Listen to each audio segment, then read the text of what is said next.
Hello, Donnelly Team listeners. This is Kiera, and today it's the KK podcast. Kiera and Kristy hanging out today. Kristy, how you doing today? Good. It's a good day. It's a great day. Do you like? I feel like I want to like KK. I mean, it's not. It's only two Ks. Everybody listening, but I feel like it's like the Kit Kat. I don't know. It feels kind of like that between you and me. I don't know why, but yeah, double the, or we could be like double mint, like double the flavor, double the fun. It's Kiera and Kristy on the pod. Like there's Ooh, just the two of us because there's no other K names in that's the right. consultant world. It's just Kiera and Kristy. Kiera So and Kristy. I You mean, we got it. got Kira and Dana, so that could be my initials. Cute. Then there's Kira and Trish, but there's Trish and Tiffany. Then there's Kira and Brittany. No BS, Britt. She's on her own realm. And then we've got Monica. So, see, it's the two Ks. It's the double the, like, we're just going to have fun here. Like, you get Yes. two of us, two brilliant brains. And believe it or not, Kristy and I actually might just be rivaling for like some of the biggest gains this quarter. So, not that we're here just for gains on clients, but Kristy does give me a run for my money, which all the consultants do. And Kristy's just like, she's coming on hot this quarter. So I thought it'd be really fun, Kristy, for us to kind of dig into like either quarterly or twice a year annual reviews that we kind of do with clients and how you assess it. And we show the ROI that clients are getting, just because I think it's important for clients to see like, what should you be assessing in your practice quarterly or two times a year? How's the practice going? And Kristy, I think you're really, really strong in this. And I think you're really talented at looking at the practice and about their numbers and about like, you love that. You and I will geek about numbers all day long, which is why it's the KK Club, the Kit Kat Club. Like we're here for the numbers. We're here for the fun. Um, but yeah, Kristy, kind of take it away of how do you set this up? What do you look at with clients when you're assessing their practices? Because always clients tell us like, I want ROI on consulting, and you do like an amazing job at showing that ROI. So kind of take it away of what do we look at? How do we determine ROI? And I know this is your jam. This is what you love to do. I love it. You're right. I do. Do you We hear all that little giggle? I hope everybody heard that. Like that's Kristy's like Chrissy lives for this stuff, and it makes me so happy because I do too. Like it's yeah, fun. It's fun to get the gains. absolutely. Well, you and I have talked about this before. So many doctors just look at their bank account to see if they're on track or off track. And it's such a false sense of security looking at, or lack of security, one of the two. But with that being said, there truly is like five main KPIs that we're going to look at, and a couple of them are lag measures, a couple of them are lead measures, right? So, first few would be production, net Mhm. production, Yeah, don't collection. even get into that gross. Don't Yeah. We don't want gains that are fake, all y'all. Okay, like get out. Like when people were, Jason and I were talking the other day about guys, because there's this. Okay, Chrissy, I'm going to go on a tangent for a second. There's this really attractive actor on this show we're watching, and I'm like truly, I was so disappointed when they kind of cut him from a couple episodes. I was like, no, she's got to get back together with this guy because he's so good looking. And my husband and I, we look because he looks pretty short. So I like scoped him, and I was like, how tall is this guy? And he says he's 6 foot, and Jason's like, there's no way he's 6 foot. He's like, but do you ever hear some guy come in and they're like, yeah, I'm like 5'11"? He's like, no, they all push them to the 6 foot. And I feel like that's what gross production is. It's like all of us are like, yeah, like I'm basically 6 foot. Yeah, I'm basically like a millionaire. Yeah, I'm basically there. Like, so we're talking, no, get out. We're here for like actual gains that you're actually getting net production. My little side tangent. It's okay. It's okay if you're 5'10. It's okay if you're 5'9. It's okay if you're 5'11. We in production want to know the real number that we can actually collect, not the artificial one that makes you feel good when you're chatting with friends. You can fluff your height, but don't fluff your production.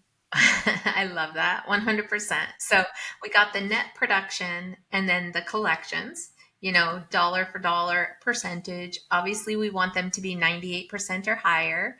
And then on the flip side, where are we diagnosing? What's our case acceptance? And so many people just look at the percent of case acceptance, but I also want to look at the dollars of what you're diagnosing, because is it enough to reach your goal? Where's your profit point at, and what do we need to hit? Because we can celebrate 100% case acceptance, which I don't think anybody ever has 100%, but if you're getting 50% case acceptance, which is still a very good percentage. 50% of what? If we need to hit 150 every month and we're only hitting 100, it's not enough to get us there. So those would be the main 5 KPIs that tell us the health of your practice, right? And go ahead, Kiera. I was going to say, and Kristy, as you said that, diagnosing, I don't think people realize is as important as it is. For whatever goal you want to hit, there's an industry standard that you need to diagnose 3 times what you want to produce. So if you want to produce 100 grand, you need to be diagnosing 300,000 minimum to be able to get there. And you better hope you've got a great treatment coordinator who can close. And this is actually like, I'm going to like give a little secret away that we'll see if people are smart enough to pick up on in future years. This is the number one thing I actually look for in a consultant. I look to see, we do an interview, we give them some stats, and if a consultant cannot pick up this practice, like without fail, they come in and they want to talk block scheduling, they want to talk other things.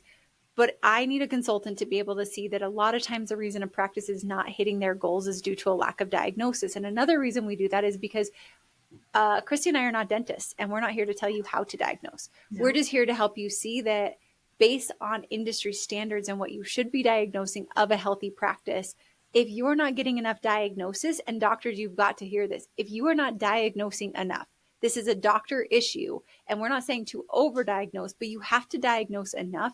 If you're not diagnosing enough and there's not enough treatment coming through, your practice will not grow, and that's not your team's fault. That's a you problem. And so making sure that you, your hygienist, you use AI. But Kristy, I'm so glad you brought that up, because production collections are always easy. But what impacts that, like you said, is the diagnosis, then the case acceptance, the new patients. And that's where it says lead and lag. Like everybody's looking at the lag of production collection, but it's like, what did we do to get there?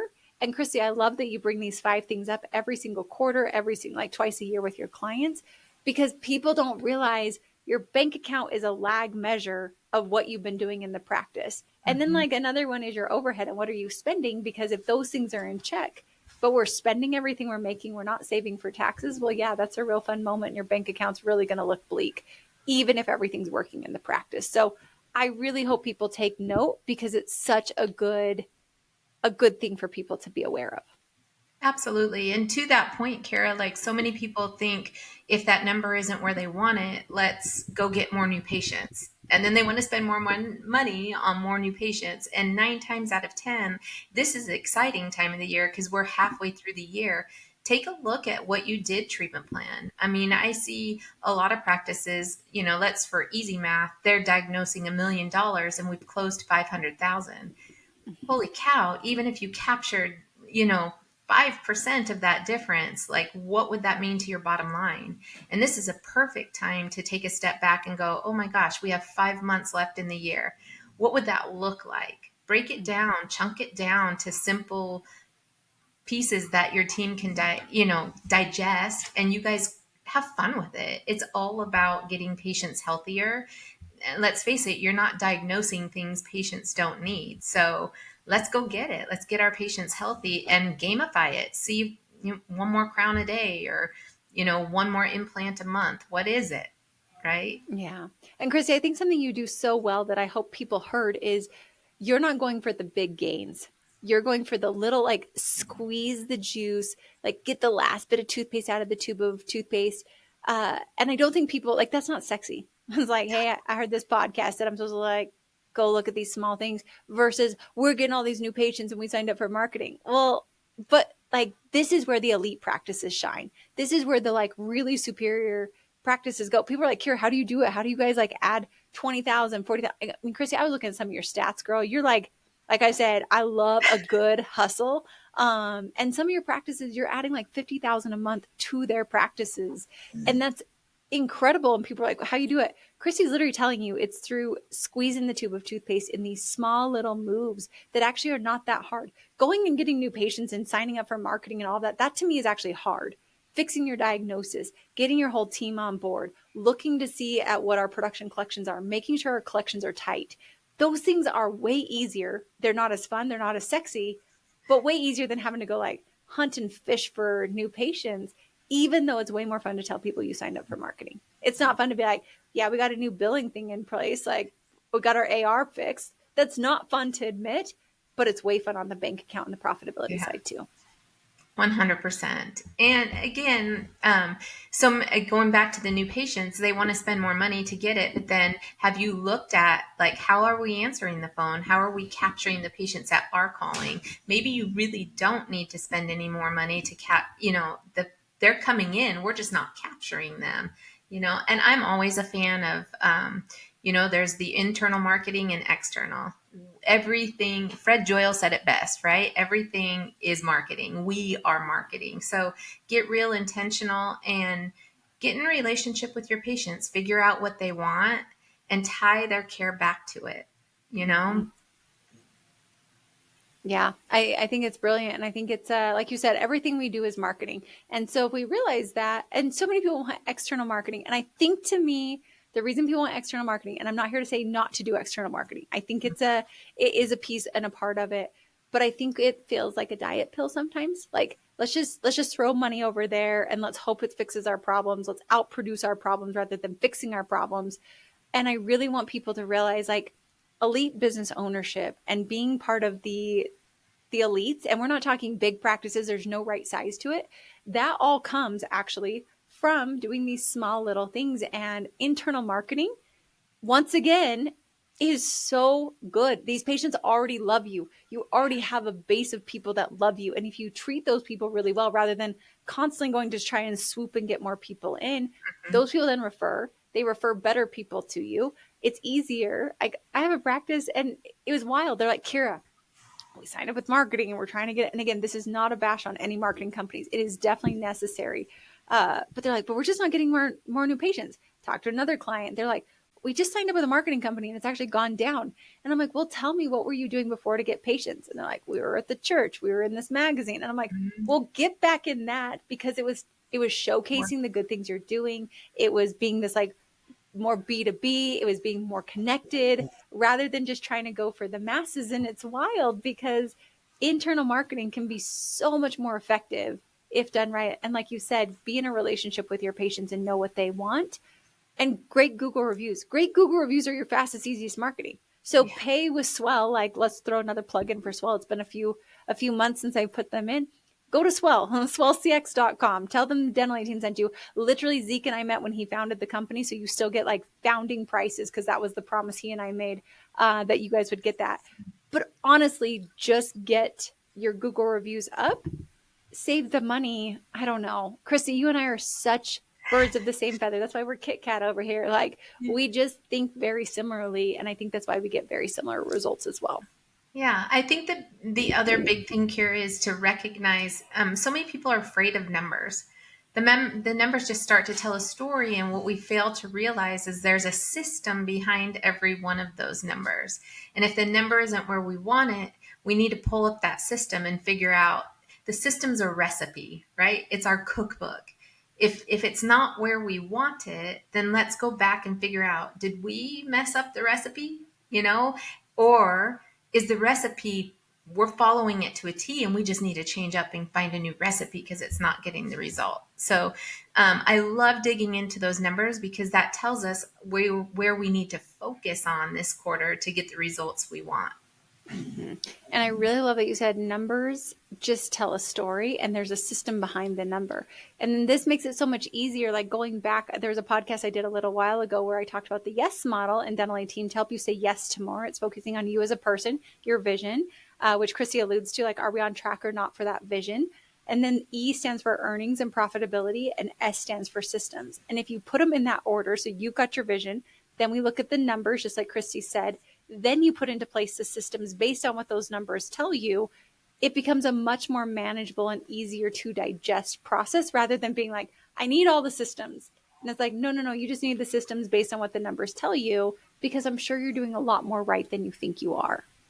Absolutely. And I also think, it's a good time to take a step back and evaluate where you are on the culture scale too, right? Mm-hmm. Happy team creates happy patients, and happy patients pay and refer. So it all Good goes hand in hand. good thoughts on there. Okay, so what else do you go? You go through the production collections, diagnosis, case acceptance, new patients, lead lag measures, Then you move into, are we on track, off track for our goals of where we're at this year? What are the things that we could do now to get there by end of year? Are they still relevant? Are we still on track? What else do you look at with your clients when you're doing these assessments, Kristy? Yeah. Well, I always like to start the year off with projecting where we're going. And so also calculating back to that. And you and I talked about overhead. If we take what our average overhead is for the year, are we on track for meeting that or not? Right? Mm-hmm. Because we can project all day long. I can want to make $3 million, but does $3 million cover overhead expenses and our savings for the year? So always measuring back to that. And if we're off track, figuring out how can we get on track, right? Did Mm-hmm. doctor take off more time, or do we need to add in a Friday to get to goal? Those type of things. Or are you um, okay with where we're projected to land and you feel confident about that? Once in a blue moon, well, I shouldn't say once in a blue moon because you and I do get them up there, but it also relieves them and they can maybe even take an extra week off or a few days off because they're ahead of goal. Totally. Yeah. And those are the fun ones. That's what we want. We want to be ahead. We don't want to always be behind. Hmm. And I agree with you, Kristy. Like the offices that are really um, diligent and consistent at looking at these. We look at these monthly, we look at these quarterly, we look at these annually, we assess, we redirect. It's like, I don't know. I feel like what you do is there's a plane. I just flew back from Greece, which was a very long flight and it was very fun. This is where I watched so many of these shows of this very good looking actor that I was like, how tall is this man? While my husband's sitting next to me. It's okay. It's all right. We're allowed to have a few celebrity crushes. But on our flight back, it was like a 12, 13-hour flight home. And I think about if that pilot would not have checked to see if we were a few degrees off, I could have easily ended up somewhere else. And that's just by a few degrees. And so, what I feel you're doing, Kristy, on these quarterly, these monthly, these annual check ins is making sure that we're still navigating towards Greece or towards wherever we're trying to get. And are we on track? Or, like you said, do we need to do a small navigation, add a Yeah. Friday, change this, look at our spending to be able to end up there at the end of the year? Or, like, are we so far off course that we need to like correct a little bit and then get back on track for next year? But the hope is that we catch that soon enough because we're never going to go in a straight line. It will never be perfectly across. There will always be hiccups. There will be turbulence. There will be things that you got to go around. You got to redirect places. But if we're constantly looking at it, we stay much more on course and charter to where we want to go rather than like hoping and wishing we end up where we actually set out to go. Yeah, 100%. And sometimes it's also looking, where are we spending, right? Is there something that crept in there? We talked about this before too with, the subscriptions or, I mean, it's funny because the very first doctor that mentored me, I remember him telling a story about an airlines, and I was just sharing this recently with a client. I think it was like American. You guys could probably Google it and find it, but it's back in the day when they would serve meals to everybody. And this airline decided that they could cut one olive Mm-hmm. and it cut their bottom line by a ton. Like, what is the cost of one olive? Mm-hmm. So, where can we tighten the ship a little bit? Those things are kind of, again, have fun with it, gamify it, get your team involved, let them be part of the solution. Mm-hmm. So, Yeah, and Chrissy, I love that because we talk about this olive, the FedEx trucks, and then chicken nuggets. And going back to it, the Black Olive airline cut, it was one olive saved them $40,000 annually. I just pulled it up to see, and it was on American Airlines. And Tiff and I talk about the chicken nugget. Like they used to serve 5 chicken nuggets, which was the right amount. Well, they dropped it to 4. 4 is not enough, so now you upsell to 10. And I'm like, that's one chicken nugget. This is one olive. And I agree with you, Chrissy. For me, this is the fun of business. Like, how can I go find that one olive or that one chicken nugget? Tim and I get really excited when we find a whole chicken farm. Like that's a good one. I'm like, wow, that was like a really good idea, or a whole salad.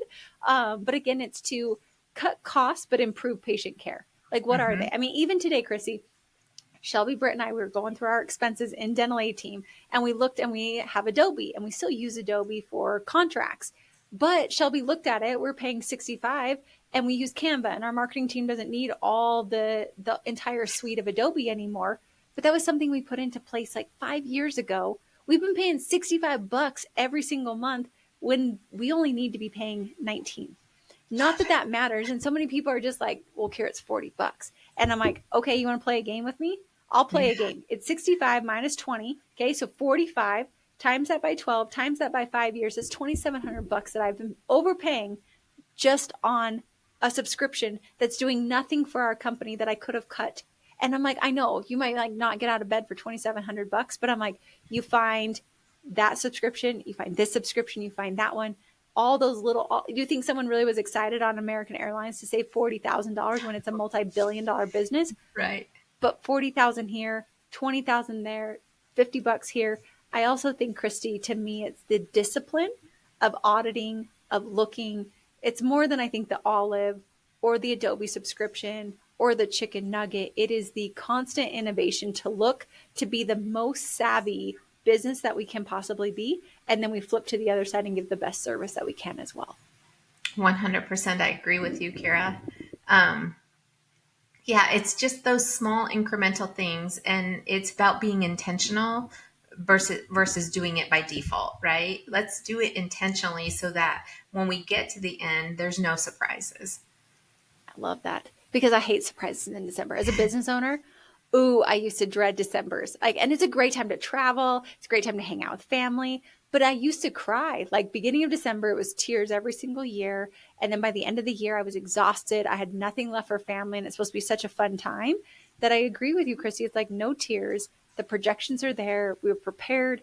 I don't know. There really is a saying like, if you are prepared, you will not fear. And I'm like, it really is that case. And also, like CPAs, I'm going to rag for a second. They rag on consultants. This is a love relationship we have with CPAs and consultants. I get so annoyed that like CPAs don't tell you till December. And I'm like, no, have the meeting in July, have the meeting in October, figure it out because you still have time to pivot. And that's what Kristy and I wanted to come on today is there's still time to pivot. If you look at these items, you look at the things we're discussing, you look to see what can we do. There's still time. It's like, we're not at the 11th hour hoping to try to make up time in such a short amount of time. So call your CPAs, find out where you're at on your tax liabilities. Are you on track for saving that? There's so many times that we have our meeting with the CPA and he's like, Kiera, I need to up and increase and start cutting. And I'm just annoyed every time. But I'd rather do that over the course of 6 months rather than 1 month because I still have time to make that correction with it not hurting as much as it could. It's so true. So true. And the efforts to get there are a lot smaller when we can dilute it over 5 months versus 2 weeks because we didn't look till the end of the year. And especially the 2 weeks in December where we're not producing, so we're not even collecting and we have to pay more. It's just a really like nasty path. So I'm like, no, just don't plan for December. Have that be your gravy slush time. Get it all done in 11 months. But like even that kind of thinking, Kristy, I don't think is common. I think No. it's very abnormal to think, well, if my December is only going to be 2 weeks, why am I banking on that as a full month? Why don't I bank on, and this is back to mine and Kristy, like we love the projections. We love to think of like, how could I get this done in 11 months? How can we give you vacations? How can it be done in this many weeks? And that's something, Kristy, I really do feel like it's the Kit Kat Club over here. Like we really do think in such a similar way. But I want you to realize like this is how Kristy and I are able to throw gains. We're able to help practices get to where they want to be, but also with it being easy, happy teams, happy culture, not a lot of stress. And just kind of doing the small minutia things that actually make insane gains for a practice. We help Right. find the olives, Kristy. Yeah, Every so let's often we get the might get a olives. tomato, but it's Yeah. the small olives that actually make the huge impact for a practice. 100%. And hopefully we can show it's easy. It's not hard. It truly isn't hard. It's one patient at a time and just capturing a little bit more. Yeah. And then, Kristy, I think it's really fun what you do for your clients too, is you show them the ROI that you've brought to them through AR, through production, through overhead savings. So that way a client, regardless of their bank account saying, can literally see that in the course of working together, this is what we've been able to accomplish together. Because I think as a business owner, it is so easy to forget like what it felt like when I couldn't lift 20 pounds. Now that I'm lifting 50 pounds, like it's so easy because 50 pounds becomes your new normal, but you're like, no. Remember how we started and you couldn't even lift like 5 pounds? Then you got up to 20, then you got up to 50. I think it's very easy for clients to forget where they started because their new norm is where we've grown them to. Yeah, it's so true. I mean, you know me, I love analogies, and it's almost like your perio patient that's been coming in every 3 months and now they're healthy. And so they want to push it back out. And it's like, you forgot it's this effort coming every 3 months that's gotten you healthy. And the minute we change it, things start to slide, you know? So, um, yeah, I mean, hopefully we can always show that value in it. They still have to do the boots on the ground hard work, but you know, even Tiger Woods has a coach, right? And that coach can see around corners to see things a little bit faster, maybe when things aren't moving the same. You know, your swing's off, what's happening, what's going on, you know, and to keep you back on track. So it's fun partnering with clients and being able to see that and course correct and help them achieve their goals. Oh, I love it, Kristy, and I agree with you. And I think that that's why we have the passion for consulting. We have the passion for practices. We have the passion for wanting you to try. It's crazy because, like, I don't know. We have a tagline which marketing told me I need to get rid of because it's more about me than it is about you, and it does not make sense to me. Uh, where it says like your success as a practice is truly Dental Team's passion. Like this is what gets me and Kristy up out of bed. This is what makes us want to get on a podcast and share with you is you being successful, you getting your dreams, you hitting these goals is what we are obsessed and so passionate about. So I think it's so fun. So I'd say, Kristy, if practice is listening right now, what would be kind of like your bow on our podcast today that you'd say like, okay, from everything we've talked about, what do they take away? What can they go implement? Because sometimes it can feel like, well, what's my first step to be able to get on this path of slight course corrections to get to my final destination with ease? Yeah. Well, first off, if you haven't figured out your goal, maybe look at what you finished at last year and at least strive for 10% above that because we know that that's at least keeping up with inflation. Again, I don't know if that's meeting your overhead needs, but at least it's a good point. And then reverse engineer it, see how far you're off track from that for the year. And, what's one more day or one more thing every day? Hopefully, you're doing some sort of morning huddle and inside of the morning huddle, everybody has a part to play, right? So, admin, look, is there any balances that need to be collected? Patient wise, in doctor's schedule, is there anybody that could come back in through hygiene? Hygiene, if we have undiagnosed treatment, and we know there is because we see those numbers every day in morning huddle, and it's almost like crazy alarming the amount. Usually it's more than what you're even producing for the day. So, you know, gamify it and try to turn those patients into healthy patients by converting their treatment. And I know just those simple things right there is going to make a big difference to your year end. I love that. I love it, Kristy, so much. And I love that you have the passion and the love. I love that you will also sit down with your clients. And I think that that's the discipline and maybe like the fast track of using a consultant is, Kristy, you prepare these for your clients. You think about it. You're looking down the line of things they're maybe not even considering doing. They're not thinking about midway, how are we doing? What are our projections? Are we on track? Are we off track? Where are we at? And I think having a consultant, like you said, with even Tiger Woods, looking around the corner, looking down the line, Kristy and I are both like, we're watching the clock. We know we only have so many more months in the year. Where are you at? How can we make sure that we're constantly keeping you on track to get to your goals, where maybe you're just having a fun summer vacation or you're just coming back? Like, we know that that's our job, is to be looking down the line for you, watching out for you, projecting for you, course correcting with you, even when you're in the day-to-day problems. And I think, Kristy, that's just a shout out to you and a shout out to consultants, because this is why we do what we do. So if you are like most business owners, including myself when I first started, and you hate numbers, that's why there are people like Kristy and myself that exist, because we love to get into the nitty gritty. We love to look for those olives. We love to help you go do the dentistry, and we're going to sit here and help make sure your business and your team and your practice is flourishing. So that way the hard work you put into being a dentist pays off for you in the end. So, Kristy, love this. Love what you do for our clients. Yeah. Love being the KK Kit Kat, whatever we want to be over here. I mean, it might stick. We might be Kit Kats for Halloween. You never know. But Kristy, just super appreciate you and all that you do for our clients and for our company, and you as a human being. You're just a gem, and I'm so freaking lucky to work with you. Oh, Thank you. It's my honor. And you know what?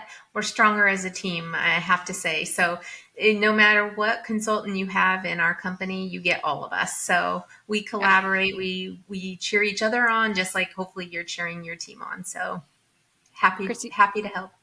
you said that so well, and it is true. I see you and all the consultants like have little meetings on your calendars of connecting and chatting, and I do agree. We all help each other out. We want all of our clients to succeed, no matter who you're working with. So, for all of you, if you're struggling or you're like, "Gosh, I really would love that help," or just having someone almost put our arm around you and like, we're here to help you. We're here to support you. We're here to guide you. We're here to look around that corner. Reach out. hello@thedentally.team.com. And as always, Kristy, thanks for being with me. Thank all of you for listening, and we'll catch you next time on the Dental Team podcast.